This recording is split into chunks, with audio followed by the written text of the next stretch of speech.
ಬೆಂಗಳೂರು ಸಿಟಿಯಲ್ಲಿ ಕ್ರೈಂ ಹೆಚ್ಚಾದ ಹಿನ್ನೆಲೆ ರಾತ್ರಿ ಪಾಳಯದಲ್ಲಿ ಸಬ್ ಇನ್ಸ್ಪೆಕ್ಟರ್ ಉಸ್ತುವಾರಿ ನೇಮಕ ಮಾಡೋದಕ್ಕೆ ಸೂಚನೆ ನೀಡಲಾಗಿದೆ. ಪೊಲೀಸ್ ಠಾಣೆಗಳಲ್ಲಿ ಈ ಹಿಂದೆ ಎಎಸ್ಐಗಳು ರಾತ್ರಿ ಪಾಳೆಯ ಉಸ್ತುವಾರಿ ವಹಿಸಲಾಗಿತ್ತು.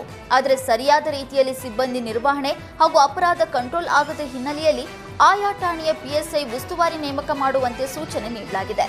ಯಾವುದೇ ಠಾಣೆಯಲ್ಲಿ ಪಿಎಸ್ಐ ಕಡಿಮೆ ಇದ್ರೆ ಬೇರೆ ಠಾಣೆ ಪಿಎಸ್ಐಗೆ ನೈಟ್ ಬೀಟ್ ಉಸ್ತುವಾರಿ ಮಾಡೋದಕ್ಕೆ ಸೂಚನೆ ನೀಡಲಾಗಿದೆ.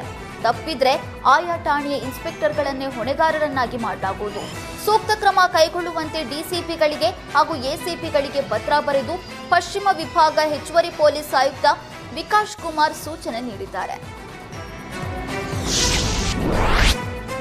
ಅಕ್ರಮವಾಗಿ ಗ್ಯಾಸ್ ಸಿಲಿಂಡರ್ಗಳನ್ನು ಆಟೋಗಳಿಗೆ ರೀಫಿಲ್ಲಿಂಗ್ ಮಾಡ್ತಾ ಇದ್ದ ಅಡ್ಡೆ ಮೇಲೆ ಪೊಲೀಸರು ದಾಳಿ ನಡೆಸಿ ಆರೋಪಿಯನ್ನ ಮಾಲು ಸಮೇತ ಬಂಧಿಸಿದ್ದಾರೆ. ಚಾಮರಾಜನಗರ ಜಿಲ್ಲೆಯ ಕೊಳ್ಳೇಗಾಲ ತಾಲೂಕಿನ ಸತ್ತೇಗಾಲ ಹ್ಯಾಂಡ್ ಪೋಸ್ಟ್ನ ಗ್ರಾಮ ಪಂಚಾಯಿತಿ ಸದಸ್ಯನಿಂದಲೇ ಈ ದಂಧೆ ನಡೀತಾ ಇತ್ತು. ಗ್ರಾಮ ಪಂಚಾಯಿತಿ ಸದಸ್ಯ ಸಿದ್ದು ಬಂಧಿತ ಆರೋಪಿಯಾಗಿದ್ದಾನೆ. ಬಂಧಿತರಿಂದ 5 ಸಿಲಿಂಡರ್ ಹಾಗೂ ರೀಫಿಲ್ಲಿಂಗ್ಗೆ ಬಳಸ್ತಾ ಇದ್ದ ವಸ್ತುಗಳನ್ನು ವಶಪಡಿಸಿಕೊಂಡಿದ್ದಾರೆ. ಈತ ತನ್ನ ಮನೆಯಲ್ಲಿ ಗ್ಯಾಸ್ ಸಿಲಿಂಡರ್ ಇಟ್ಕೊಂಡು ಆಟೋಗಳಿಗೆ ಅಕ್ರಮವಾಗಿ ರೀಫಿಲ್ಲಿಂಗ್ ಮಾಡ್ತಾ ಇದ್ದ. ಖಚಿತ ಮಾಹಿತಿಯ ಮೇರೆಗೆ ಪೊಲೀಸರು ಹಾಗೂ ಆಹಾರ ಇಲಾಖೆ ನಿರೀಕ್ಷಕರು ಜಂಟಿ ಕಾರ್ಯಾಚರಣೆ ನಡೆಸಿ ಆರೋಪಿಯನ್ನ ಬಂಧಿಸಿದ್ದಾರೆ.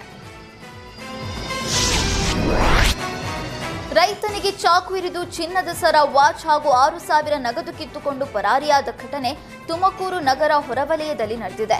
ಟೊಮ್ಯಾಟೊ ಬೆಳೆಗಾರ ಗಿರೀಶ್ ಎಂಬ ರೈತ ಚಾಕು ಇರಿತಕ್ಕೆ ಒಳಗಾಗಿದ್ದಾನೆ.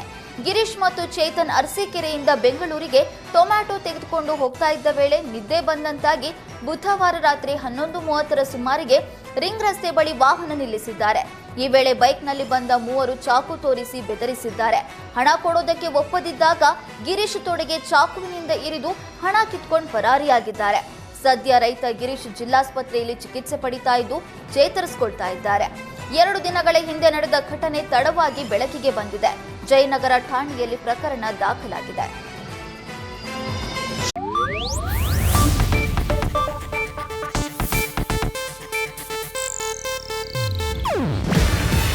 ಇದು ಏಷ್ಯಾನೆಟ್ ನ್ಯೂಸ್ ನೆಟ್ವರ್ಕ್ ಪ್ರಸ್ತುತಿ.